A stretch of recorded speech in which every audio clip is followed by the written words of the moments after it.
A day of settlement study. Hi, അസ്സാം വലൈക്കും. ഞാൻ ദീന.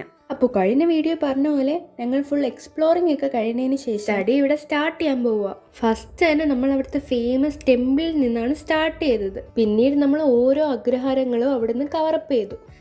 വീടുകളുടെ മുന്നിൽ ഇതായിരുന്നു നമ്മുടെ അവസ്ഥ. എന്നാലും തളരാതെ നമ്മൾ വീണ്ടും വീണ്ടും അതിലേക്ക് ശ്രമിച്ചുകൊണ്ടേയിരുന്നു. നോട്ട് ദ പോയിന്റ് എന്ന് പറഞ്ഞാൽ എല്ലാ വീടും ഒന്നും കൂടെ കയറി ഇറങ്ങി നമ്മൾ ഡീറ്റെയിൽസ് ഒക്കെ കളക്ട് ചെയ്തു. ഇതാണ് അവിടുത്തെ ഗണപതിയുടെ കൊച്ചു ക്ഷേത്രം. ഇത് മിഡിലായിട്ടാണ് നിൽക്കുന്നത് ഫോർ ദ ശാല. സോ ആ ശാലയിലുള്ള ആൾക്കാർക്കെല്ലാം ആ ഗണപതി ക്ഷേത്രം ഫുള്ളി വിസിബിൾ ആണ്. ഞങ്ങൾ പിന്നെ ഇതിൻ്റെ ബാക്ക്ഗ്രൗണ്ട് ഹിസ്റ്ററി അറിയാൻ വേണ്ടി ഒരു നടക്കാൻ തുടങ്ങി. ആരെങ്കിലുമൊക്കെ കിട്ടണമല്ലോ നമുക്കിത് പറഞ്ഞു തരാൻ വേണ്ടിയിട്ട്.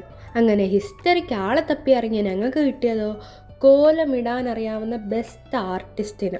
പറഞ്ഞു തന്ന ആളോട് താങ്ക്സ് ഒക്കെ പറഞ്ഞ് ഞങ്ങൾ ഡയറക്റ്റ് രമണിയമ്മയുടെ വീട്ടിലോട്ട് പിടിച്ചു. അവിടെ ചെന്ന് ചോദിക്കേണ്ട താമസമേ ഉണ്ടായിരുന്നുള്ളൂ. നമുക്ക് കോലത്തിനെ പറ്റിയുള്ള ഫുൾ ഹിസ്റ്ററിയും അതിൻ്റെ ബാക്ക്ഗ്രൗണ്ടും മൊത്തം അമ്മാമ്മ ഞങ്ങൾക്ക് ഇരുത്തി പറഞ്ഞു തന്നു. ആള് ഭയങ്കര എനർജറ്റിക് ആയതുകൊണ്ട് ഞങ്ങൾ ചോദിച്ച താമസമേ ഉണ്ടായിരുന്നുള്ളൂ. ഞങ്ങൾക്ക് കോലം മുമ്പിൽ ഇട്ട് തന്നെ കാണിച്ചു തന്നു. കണ്ട് കൊതി തീരാത്തോണ്ട് ഞങ്ങൾ എല്ലാവരും അമ്മാമ്മയുടെ നിന്ന് കോലം മേടിച്ചിടാൻ തുടങ്ങി. ആർട്ടിസ്റ്റ് ഞങ്ങളോട് പറഞ്ഞ ഒരേ ഒരു കാര്യം, നിങ്ങൾക്ക് കോലം ഇടാൻ കാണണോ വെളുപ്പിനെ വന്നാൽ മതി. ഇവിടെയുള്ള എല്ലാ ആൾക്കാരും രാവിലെ എണ്ണീറ്റ് കുളിച്ച് എല്ലാ വീടുകളുടെ മുന്നിലും കോലം ഇടുന്നു.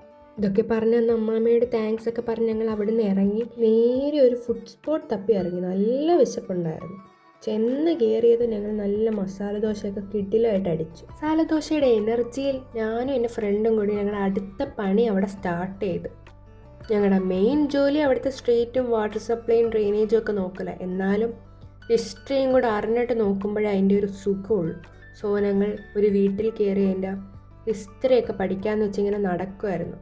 അപ്പോഴാണ് എൻ്റെ പൊന്നോ ഞങ്ങൾ മുന്നിൽ വന്ന് പെട്ടത് ആ ശാലയിലെ ഫേമസ് സ്കൂൾ ടൈലസ് അക്യുപഞ്ചർ. മെയിൻലി അതൊരു ക്ലിനിക്കാണ്, പക്ഷേ സ്റ്റഡി മെറ്റീരിയൽസും അവിടെ കൊടുക്കുന്നുണ്ട്. ഞങ്ങൾ അവിടുത്തെ പ്രൊഫസറുമായിട്ട് സംസാരിച്ച് ഡീറ്റെയിൽ ഒക്കെ കളക്ട് ചെയ്തുകൊണ്ടിരുന്നപ്പോഴാണ് ഞങ്ങൾക്ക് മനസ്സിലായത് കർഷകന് കിട്ടിയ നിധി പോലാണ് ഞങ്ങൾക്ക് ഈ സാറിന് കിട്ടിയതെന്ന്.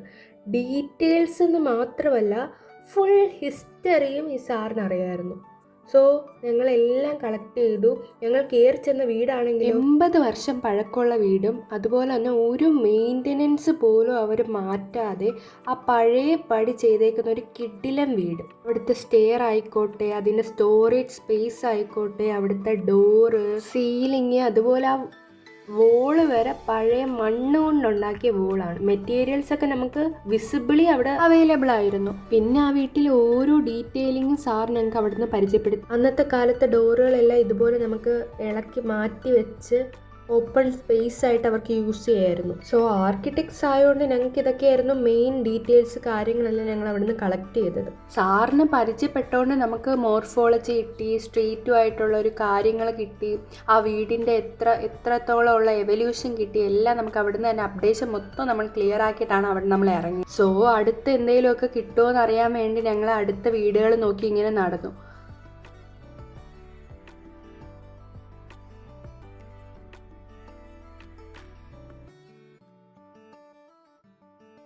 ആ ടൈമിലാണ് കൂട്ടത്തിൽ ഏറ്റവും ഒരു അട്രാക്റ്റീവായിട്ടൊരു വീട് ഞങ്ങൾ കണ്ടത്. ജസ്റ്റ് ഒരു ഫോട്ടോഗ്രാഫിക്ക് വേണ്ടി വീട് ചോദിച്ചതാ. ജസ്റ്റ് ഒന്ന് കയറിയതാ ഞങ്ങൾ അതിൻ്റെ ഫോട്ടോഗ്രാഫി, വീടിൻ്റെ ഒരു ചുറ്റുവട്ടമൊക്കെ എങ്ങനെയാണ് നോക്കുന്നതെന്ന് വേണ്ടി ഒന്ന് ജസ്റ്റ് കയറിയതാ. പക്ഷെ അവിടെ ഞങ്ങളെ ഞെട്ടിക്കുന്ന പോലെ ബാക്കി ഹിസ്റ്ററി ഈ വീടിനകത്തുണ്ടായിരുന്നു. ഈ വീടിൻ്റെ പ്രത്യേകത എന്ന് പറഞ്ഞാൽ നോർമലി നമ്മൾ കാണുന്ന അഗ്രഹാരങ്ങളെ പോലല്ല, ഒരു 4 കെട്ട് ടച്ചിങ്സ് ഒക്കെ ഈ വീടിനകത്ത് വരുന്നുണ്ട്. ജസ്റ്റ് ഒരു വരാന്ത വന്നിട്ട് പിന്നെ നീണ്ട ഒരു ഹോള്, വീടിനകത്ത് തന്നെ ഒരു പൂജാ റൂം, ഭയങ്കര സെറ്റപ്പിൽ ഭയങ്കര ബ്രാഹ്മിൻസ് ഹൈ സെറ്റപ്പ് വീടായിരുന്നു ഞങ്ങൾ ഈ കയറി ചെന്നത്. ഇവിടുത്തെ നടുമുറ്റമൊക്കെ ഉണ്ടല്ലോ, അടിപൊളിയായിരുന്നു. സീനറി വിസിറ്റ് സെറ്റായിരുന്നു അവിടെ മൊത്തത്തിൽ. ഞങ്ങളത് മൊത്തം വിസിറ്റ് ചെയ്തു. അവിടെ അമ്മാമ്മ ഞങ്ങൾക്ക് കോലം ഇട്ട് കാണിച്ചു തന്നു എഗെയിൻ. പിന്നെ അവിടുത്തെ അപ്പാപ്പൻ ഞങ്ങളെ വിളിച്ചിരുത്തി കുറേ കാര്യങ്ങൾ, പഴമ കഥകളെല്ലാം പറഞ്ഞു തന്നു, കോലത്തെക്കുറിച്ച് പറഞ്ഞു തന്നു. ആ സ്റ്റോറിയൊക്കെ നിങ്ങളും കൂടെ ഒന്ന് കേട്ട് നോക്കുക. ആ ഫീല് നിങ്ങൾ കേട്ടാലേ മനസ്സിലാവത്തുള്ളൂ. സോ അത് നിങ്ങളും കൂടെ എക്സ്പീരിയൻസ് ചെയ്തോ. കോലങ്ങൾക്കെല്ലാം കൂടി ഒരു വലിയൊരു കോട്ട വരയ്ക്കും. കോട്ട വരച്ച് കോട്ടയ്ക്കകത്ത് കോലങ്ങൾ ഓരോ വീട്ടുകാരും ഇടും. പിന്നീട് കോലങ്ങളെ കുറിച്ച് പുസ്തകങ്ങളുണ്ട്.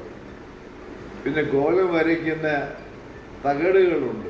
അവിടുത്തെ വിശേഷങ്ങളൊക്കെ കഴിഞ്ഞ് ഡേറ്റ കളക്ഷനൊക്കെ നമ്മൾ കംപ്ലീറ്റ് ആക്കി അവിടെ ഞങ്ങൾ വൈൻഡപ്പ് ചെയ്യാനായിട്ട് പോവുകയാണ്. സോ ട്രിവാൻഡ്രത്തിന് ടാറ്റയൊക്കെ പറഞ്ഞ് ഞങ്ങൾ നേരെ കൊല്ലത്തോട്ട് തിരിച്ചു വരും. ബാക്കി സ്റ്റഡി വിശേഷങ്ങളുമായിട്ട് നെക്സ്റ്റ് വീഡിയോയിൽ. ബൈ.